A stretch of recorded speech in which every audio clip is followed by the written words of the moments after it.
Hello everyone and welcome back to Let's Play Hearts of Iron 4 Last Days of Europe with me, Alpha by Omega, Greater Germanic Reich.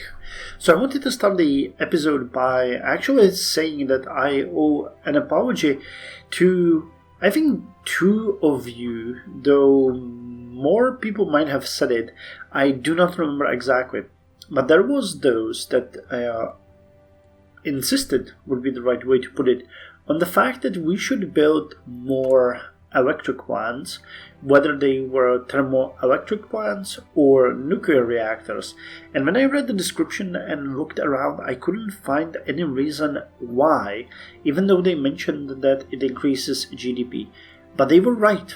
When we actually go to the economy screen and we look at the nominal GDP growth, there is actually a little bonus of 0.016 from 38 powered states out of 58 powerable states. So we are getting very little in effect from the power plants, but they do actually matter. It turns out they do matter, even though they probably cost a lot. I'm not entirely sure how much they cost, but we might actually build more of them in some of the areas. So, for example, the what would you call them? The western part of Greater Germanic Reich, generally speaking, northwestern and southwestern as well, could be powered. So I think I'm gonna schedule a couple. We can only put one in each of these states, so let's just do it, because I think that, yeah, Bayreuth as well, you and you, Pommern. Okay, these are powered, so there's no point in doing that. But down here we need more of them as well. If I'm not mistaken. Yeah, Marin as well.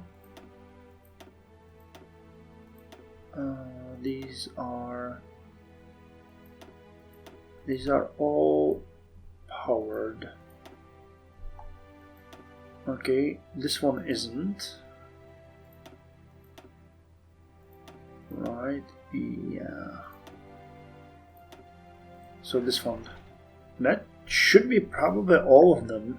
We'll see if that's gonna have an effect. I mean, they are super expensive, so I'm just doing this for the sake of it. We're gonna get more electricity. It's probably gonna skyrocket also our the civilian expenses. But I'm hoping that because we're not building the nuclear reactors but the thermoelectric plants, which are way cheaper to build, we are going to not pay as much. You also mentioned a couple of times that I should check these circles. You are correct. I forgot that this is where we see the modifiers, but they actually tell us what we need to build more.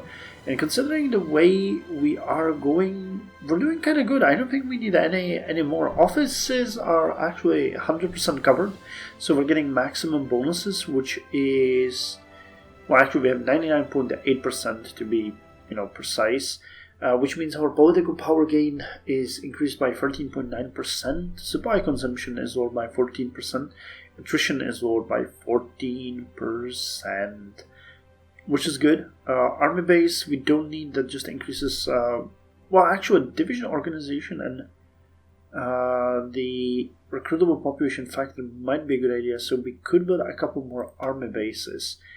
But generally speaking, we are doing kind of good on all of these. So I just wanted to mention, because I had a bit of a time to read through your comments and reply to some of them today. And these are the things that I actually realized I need to deal with. Also, we have inflation critical. That's great. Not much I can do with it. I mean, I could create more money, which would only further worsen the inflation. But hey, we would then have a real GDP growth of 2.27% and yearly deficit of 0. So I am not sure if that's the right way to go, though. Anyway, let's unpause and see what we're what we'll encounter in this episode. I actually played a bit around with the AFV, and we need roughly 35 army experience points to design it. We also desperately need to design our Gebirgsjäger units, and we need to design our defensive units, our garrison units. Because you had a good point, and again, I should have marked this down, but again, I read so many comments today that I forgot that we should probably fortify St. Petersburg and Friedrichshafen, but we have quite a lot of these Z battalions here, so I think I might change one or two of them into the garrison template and send them up to St. Petersburg, because we cannot get any more units at this point. We are spent. We have 50, actually we have 48 divisions. What happened? Did I kill some? Okay, well that allows us to get 2 extra defensive divisions in St. Petersburg. Interesting. I don't know where those 2 divisions went. I guess I would never know. So Advanced Combat Support Equipment 3 has been finished, which is good. That makes our infantry units slightly stronger. Now you would be good. But we can get you. Modern Forces... Yeah, Modern Special Forces Training. Let's get those. An exemplary soldier needs exemplary training. They will be taught to go to their physical, mental and emotional limits and go beyond. And when they experience the worst of conflict, they will stand firm and confident. Special Forces Division training time increased, but recovery and organization is increased as well. That is pretty good.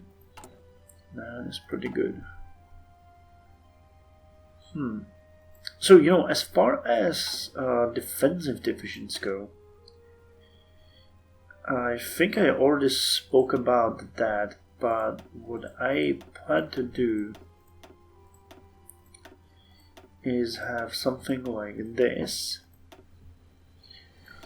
and then have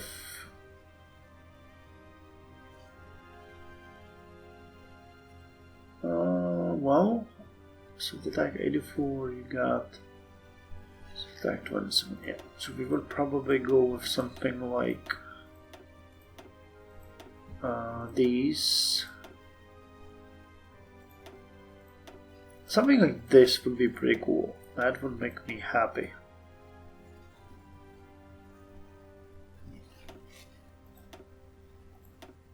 $48, and we might have to change a couple of things here as well. The recon.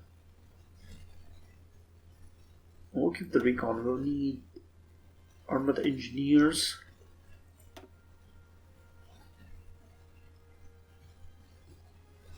Not a signal company. Wouldn't that play a big difference? Give a bit of breakthrough initiative.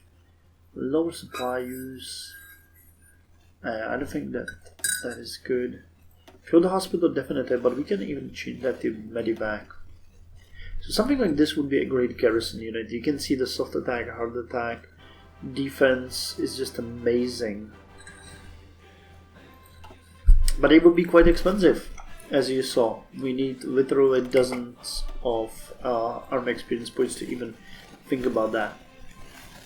Okay, so we finished the 1917 radar, or actually sonar, not radar, and the depth charges. Let's get a new cruiser hull.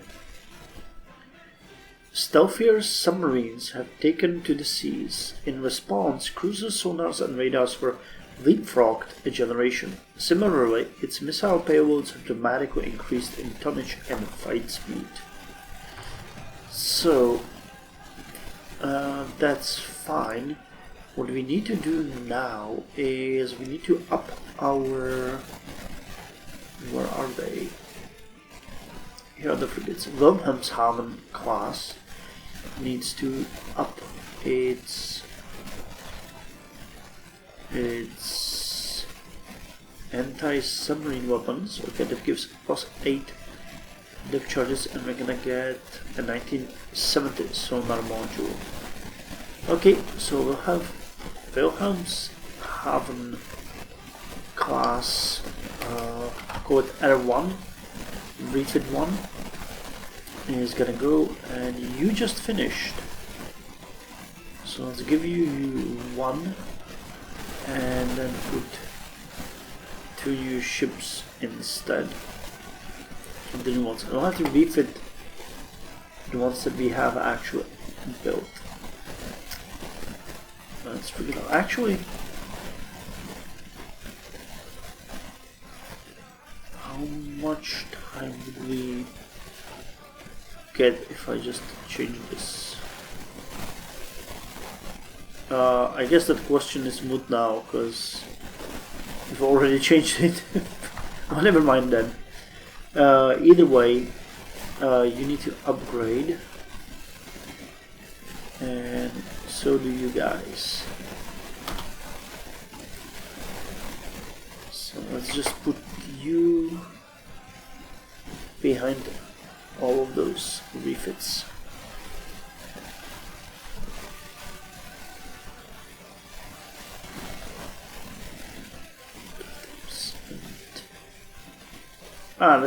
That's pretty cheap. 545.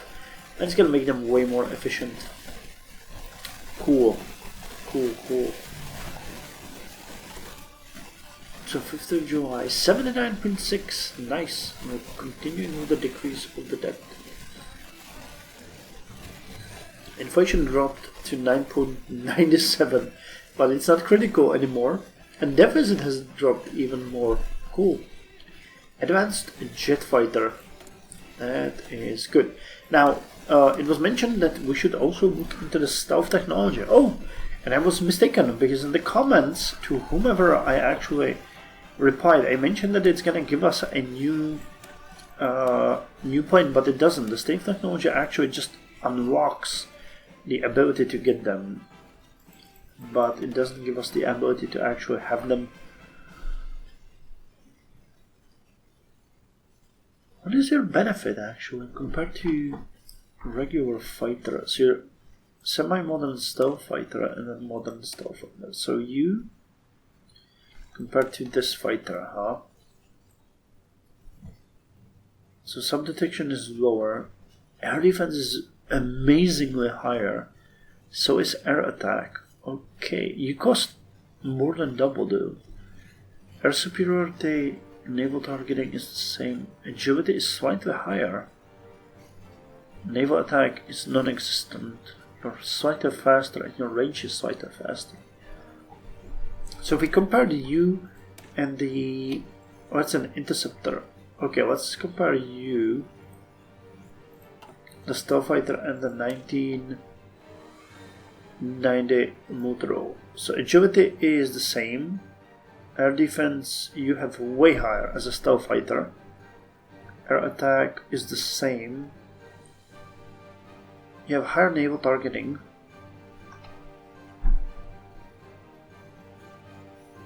Ground attack, of course, range is the same. Well, the stealth fighters seem to be the best way to go in case we want to have effective fighters quickly. But the Motorolas are then, of course, Motorolas. Up until today, our pilots have been forced to reckon with the trouble of radar detection. Thanks to this ingenious technology, stealth in the sky is practically a myth in the modern era. However, by using computer models and faceted surfaces, we can significantly decrease the radar signature of our aircraft, thus making our pilots invisible to the enemy until their target is already destroyed. So let's do that. That sounds like fun. Oh, and we need to switch the equipment in the production. Yep. You are going to be switched for the carrier jet fighter 720, huh? We definitely need to change the investment that we're doing. Okay, so it's 5 factories here. Take 2 more here. Wait, those factories that I took away there, Oh god, game Y.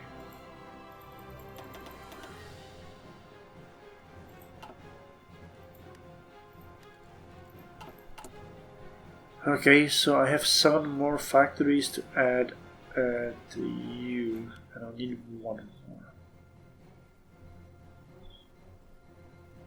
more. There we go. There we go. There we go. That's good. Okay, 29, you guys are still generating XP. You guys could also drill.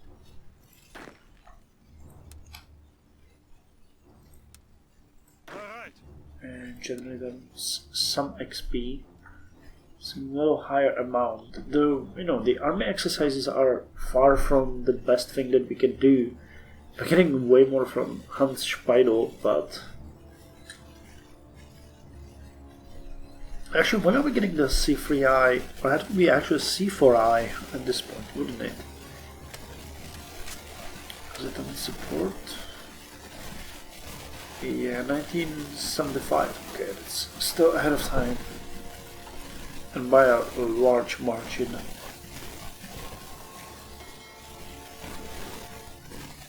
Okay, so you are refitting.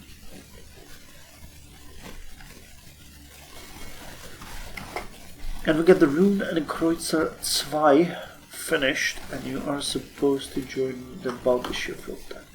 So you go. You go and show them. Okay, improving some infrastructure in... Okay, Moscow, Kiev...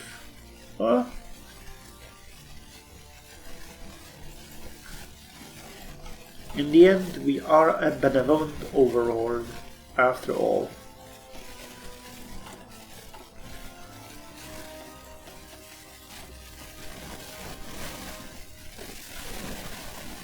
What are we doing on the tanks? 2,224 left. So about 1/3 has been phased out already. That is good. And I see you're already getting Luxus as well. On a 15 Panzerose. 15 and 15 now. Nice. And we have 182 Leopards, A1Rs, and 78 Leopards to A1. Yeah, about a third. About a third. So interceptors then. The ultimate interceptor is an aircraft which can travel at exceptional speeds over exceptional ranges at exceptional heights. These jets are massive, but their other qualities make up for that shortcoming. And we need to switch yet another airplane. The fact that we are bleeding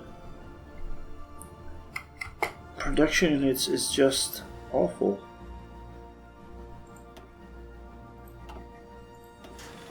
Okay. To make matters worse, these are actually carrier ones. We really don't have.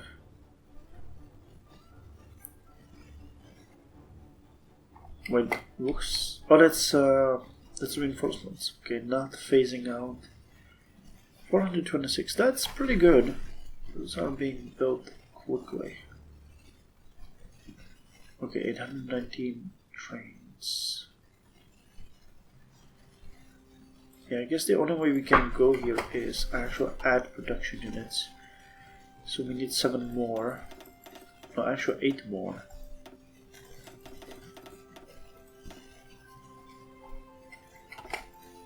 So let's do it. Yeah. Okay, well, modernization of our Air Force is necessary. So we can now get another air doctrine. Better research facilities. Nice. Staff integration or joint air operations. So let's go with joint air operations at this point. Effect escort efficiency plus 10%, interception mission efficiency plus 10%, and air superiority plus 5. He who flies alone dies alone. If we commit our resources to a mission, we must ensure that they are comprehensively supported by all available air, land, sea, and other assets, regardless of service or command. Enhancing this coordination will greatly improve our global fighting capabilities. And better research facilities. The money keeps on rolling in, and our scientists are loving it. With the budget of our research and development program skyrocketing, we've built new research facilities and upgraded our old laboratories. This won't just allow us to be safer when working, but handle more dangerous materials and ensure a greater amount of research to be done. Across the private and public sector, new technologies from military to civilian uses are being developed. Of course, this is good for more than just scientists. Now citizens will be able to enjoy the boon of research, and economic bonuses like new industrial technology will keep our economy moving. So annual GDP growth factor increased by 1%, research speed increased by 7.5%, production efficiency gap up by 2.5%, research cost modifier, however, increased by 45%, research facilities monetary change rose by 0.5%, and development progress of our society increased.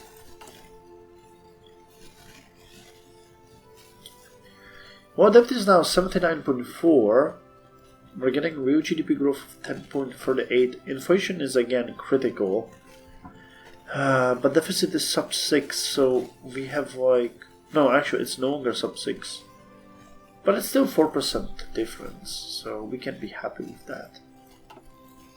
Okay, and we have new protection units. You don't say, game. You don't say.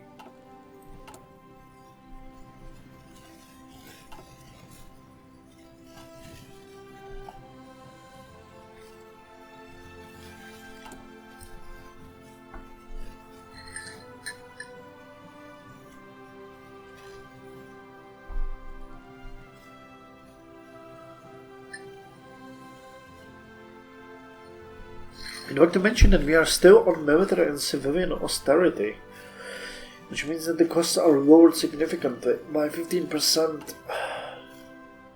We are still facing such a huge deficit. Oh, that sucks. That really sucks. Okay, but what we can do is now design a new AFV. The original one is called Cannon and Jagdpanzer 90. Which isn't really a sexy name in its own right, but we can design a new advanced AFV. So we're gonna give the AFV a Freeman turret and an AFV armament. We have actually choice of 2 modern anti-air weaponry, which will make it an anti-air and a real effective one, or a modern AFV cannon, which gives it a soft attack, hard attack, piercing, and hardness. Now I checked that the original AFV had quite a lot of defense and hard attack with high piercing, which is something that I wouldn't be expecting of an actual AFV, but I guess it makes sense. Now we already have a hard attack and piercing higher, so what I want to do here is I want to boost soft attack. So we can go with RV as autocannon or protected machine gun turret. So we're gonna go with RVS cannon. We're gonna give it the radio, of course. And as far as special modules go, I'd like to give the additional machine gun, which further boosts soft attack. And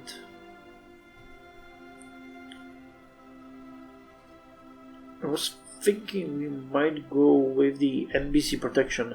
Now this is purely for roleplay reasons, but as a armored fighting vehicle, I think additional modification to prepare vehicles for enduring nuclear, biological, and chemical hazards on the battlefield is actually a pretty cool role-playing thing. As far as suspension goes, we're gonna go with the hydropneumatic suspension. We're gonna with cast armor and diesel engine. And now we have 43 XP, so we can just boost. Okay, we don't need that much speed. 18.6 is decent. And get armor 8, which puts us at 41 XP, which is pretty good. So max speed, let's compare it to the original one. Actually, let's give it one more jolt in max speed. So, max speed was 13.5, we now have 18.3. Reliability was 100%, we got 98. Soft attack was 12, we got 36. Hard attack was 26, we got 39.6. Piercing is 90, it used to be 85. Armor is 42, it used to be 27. Breakthrough is 45.2, we had 6. And defense is 18.5, we used to have 13. Cool. So all we need now is a name. Cannon Jagdpanzer.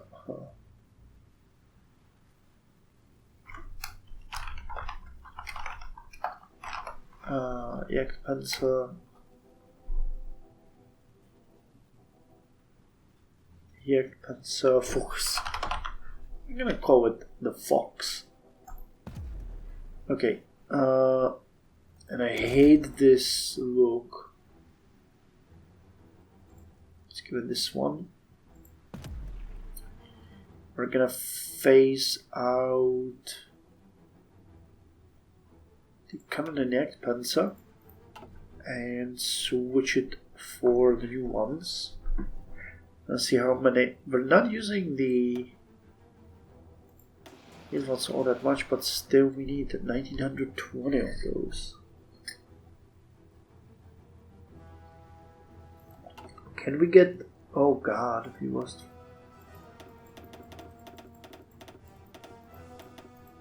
A lot of production units here.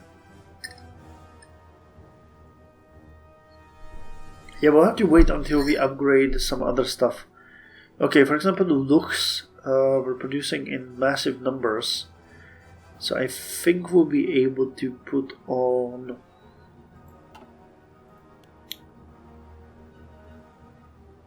these factories once we're done with the upgrade of the looks. Let's give it a bit of a jolt, but in 5 days it's gonna be done. And we'll be able to dedicate these free ticks, which is actually 15 factories, to the Fuchs.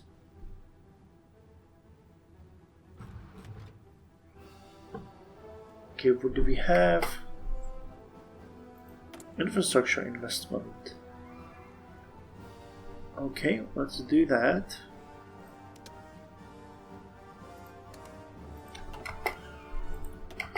And we got more production units. So let's put them all into civilian. 48 and we'll be done. More? Military investment, sure.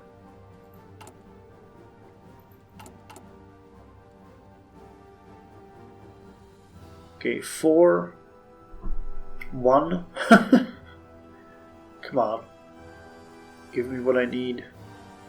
Okay, and now we can go like this and put them on the Fox. Well, actually, need to put the 2 extra factories that we have on something, but I believe we don't have anything worthwhile.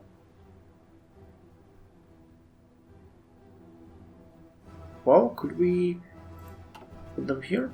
I guess that makes sense to build up a bit of a stockpile. So we're still burning 10 per day. The Fuchs were actually 1914. We're using quite a lot of those. Is it really just the U? Yeah, 160 in each of this template.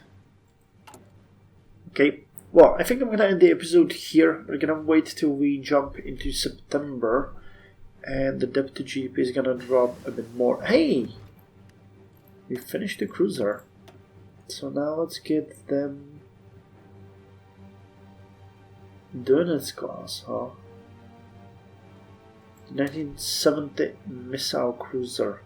Advances in doctrine and technology have enabled our missile cruisers to carry more and long-range SAMs for better coverage and defense. Let's do it.